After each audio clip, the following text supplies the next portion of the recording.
We're back in the shop today and we're going to do a little depopulating. We're going to answer the question of what is through-hole pin, what is surface mount, what you should and should not remove to best maximize your profit from your e-waste. So get your pliers warmed up and let's see how much gold is inside. So we're going to start with through pin design. So this is the easiest for me to deal with. It's really easy peasy. You just pretty much put it over top of a kettle. Make sure it's not plastic. I use a stainless steel one preferably. I have a weed torch that has a nice broad flame on it. It's meant to burn the weeds all along your fence line. And I burn down and I get in here and you see all the through pins. So all that solder is going to melt and you're going to hear them fall off. You can tap the board and they're going to just tink, tink, tink, and they're all going to fall off into your kettle.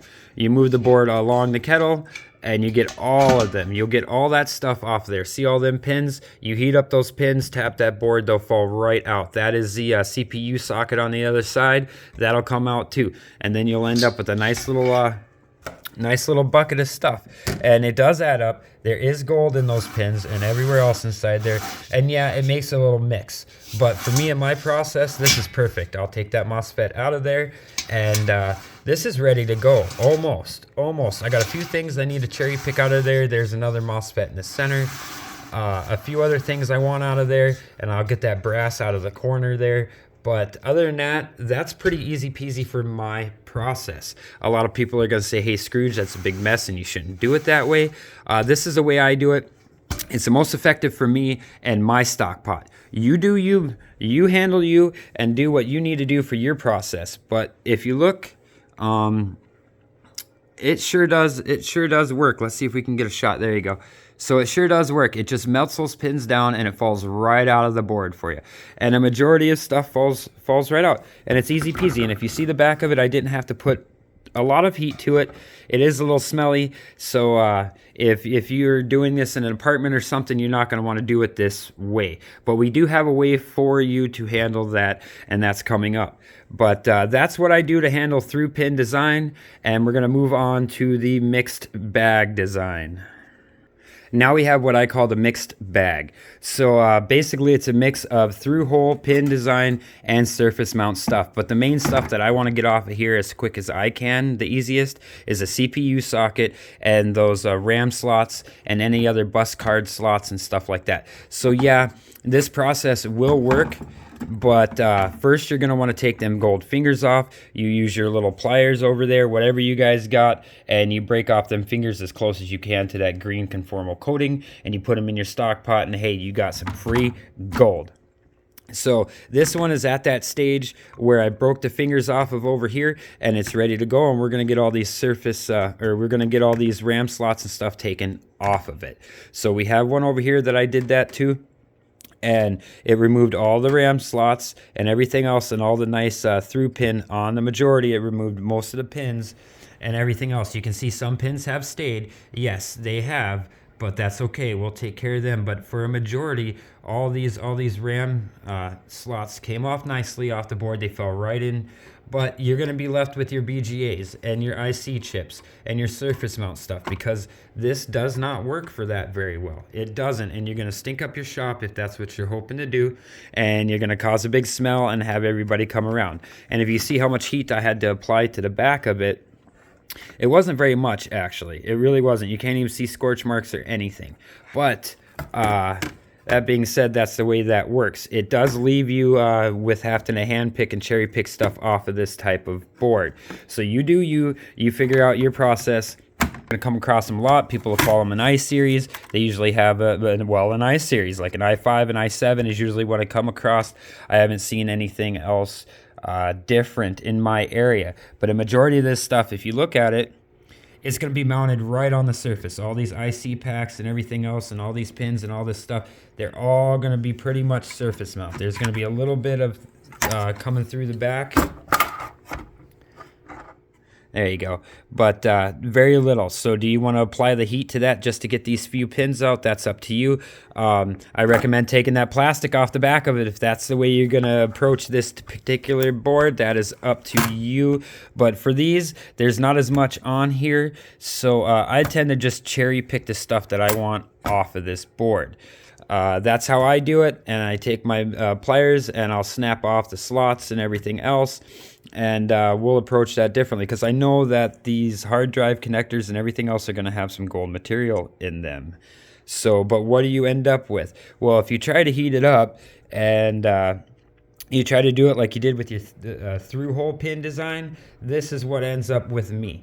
I end up with a lot of the pins that don't come off the board, and they end up being left behind, and you end up with a stinky, smelly, melted mess on this. So these, for me, and my bang for my buck, is going through and cherry picking them, taking off the goods you want, all the silver and all the gold and all the material you're interested in. And then you're going to say, Scrooge, what do you do with them afterwards? Well, I don't know, but I'm really interested in finding out. So as you all know, if you got an idea for what I should do with these boards after I get all my gold and stuff off of them, why don't you drop a comment? And all you guys, for your new subscribers and stuff like that, hey, thanks for coming to check it out. And for all you new people hanging out in the wings out there, man, this place is a cruising. It's a happening every day. We're jumping leaps and bounds in our submarks. And for all you guys that are just pop in here and check it out, hey, hit that button. That button and that click right there is what makes this channel move. And I appreciate every single one of you guys spending an extra minute with me during your day. So let's get back to the boards. And so that's what that's going to leave. And we're going to get into it. We're going to kind of cherry pick these boards a little bit to kind of see what I'm going to take and what I'm going to collect off of them and what I'm going to leave behind. And this is just me and my process. All right, guys, I hope you can hear me the way this is going, but I had to use two hands to give you a really good shot. But so basically you get a little grippy rubber backed mat or anything you can, because these boards are going to want to stick to it. So you get that guy and you go, and I already loosened this one, but if you take your chisel here and you just whack-a-do, it will pop up those gold corner BGAs just nice for you. And you take them, you throw them off to the side for a minute, and you continue doing that all throughout the board. Those BGAs will pop right off. This flat pack popped off already. Let's see, let's see if I can do it this-handed, this way. But this is an IC style flat pack.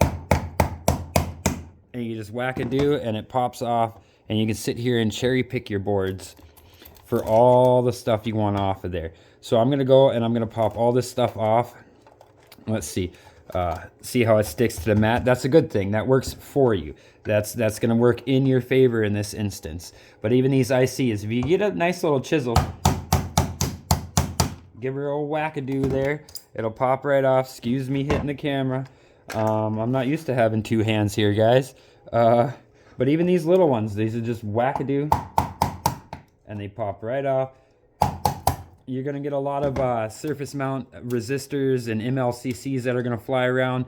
So if you're trying to keep those, you know, use your discretion and figure out how you want to do your board. All right, let's see if we can get you guys in here. There's a little hidden gem right in here. And it's a little flip switch. These little dip switches, or whatever you want to call them, they'll usually have some gold in them. I know the red ones do. I know the blue ones are a little different design. I'm not sure with the black ones. But be careful cracking those off, because you're going to lose all four of those little gold balls that are inside of that thing if you are not careful. But yeah, and you can see there's MLCCs to be had. There's thick film resistors. There's all sorts of stuff still all over this board to be had. But you get your flat packs and stuff off of there. Clean them off and collect them up. So when I do find certain things I want to keep, like these tantalum, some people are going to say they don't have a positive on them, so they're not tantalum. But what the deal is when you find them on these boards, you look at them and you see what's next to them. And if they say a C, that means it's a capacitor. And if they're in a square black or yellow package, or even a silver tube, a yellow tube, things like that, you'll see them everywhere. That is tantalum, or at least I'm not passing it up until I have a final answer on that. But I know if they have a C next to the item, then it's going to be a capacitor. So these are one of the main things I cherry pick off as I'm doing this. I don't want these to go flying and get mixed up into my other material, because they are worth more money. So if you end up getting a lot of chips that you don't know what's inside of them, just crack them open. You're already taking them off the board. You're already trying to figure it out. So just crack them open and look. And if you crack it open and you see something like this, I think this is what they're calling a Dallas chip, or a pulse chip. It has just copper wires inside of it. So there's no material to be had in there that I know of. Unless I'm wrong, correct me. But they usually stand pretty tall up off the board, and you'll kind of see them. They'll tend to stand up. They'll tend to be pretty tall. There you go. I don't know if you guys can see that, but yeah, versus like a regular flat pack, of course, you know, there's going to be quite a discrepancy on the height difference. So you'll be able to see that. Keep an eye out for them. All they're going to do, if you expect a yield out of this and you want to figure out how much of a yield you're getting, these guys are going to throw you way off. So keep an eye out for them. If they don't bother you, throw them in your process. And then just for demonstrative purposes here, so I was stripping off the edge of this board, so you know what to kind of expect. And you just basically take your pliers, get as close to you can as that conformal coating as you can. Just give her a little bend and it pops right off.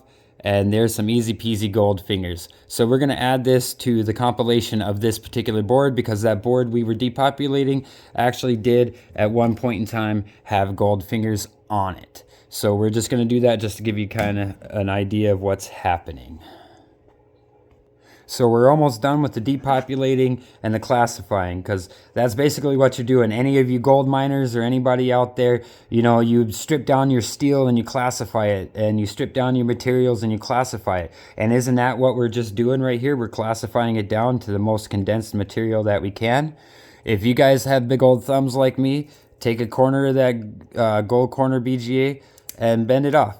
It'll come right off. It'll peel right off, just like that. And so this glob right here, it'll have some gold on it. Yeah, it does. But it's pretty hard to get to. It's a bugger. I know a lot of people, Mike down in Florida tried to get a hold of it, a Mega Geek 64, and without measurable success. He was successful, but was it worth it? It wasn't to him. But I tell you what, we're going to give her a go. I know a lot of people say they're going to do it, but we're going to do it here on this channel. And we're going to see if we can't find the best solution for these, depending on what it's going to cost. Now the epoxy, you're not going to see really much any gold in this epoxy glob off the top of that gold BGA. But that's where your money's at, fellas. That Intel chip right there, I don't know if I can get it to even focus. There it goes. That Intel chip right there is where your money's going to be at. I know you can't see them, but the gold bond wires are inside of that sucker.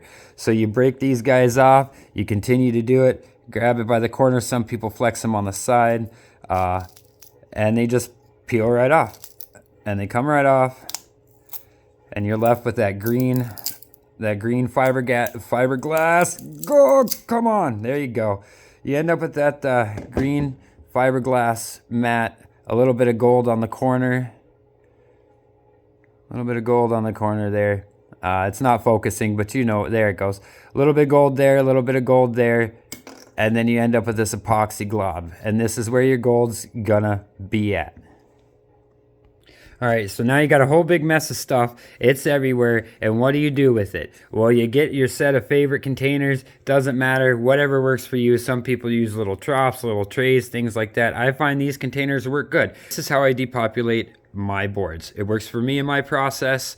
So I tell you what, if you learned something new, hit that like, share, and subscribe button. For all my new viewers, don't forget to hit that button. I see you guys out there. For all my subscribers, thanks for watching. To my wife, I love you. And to my kids, go wash your face.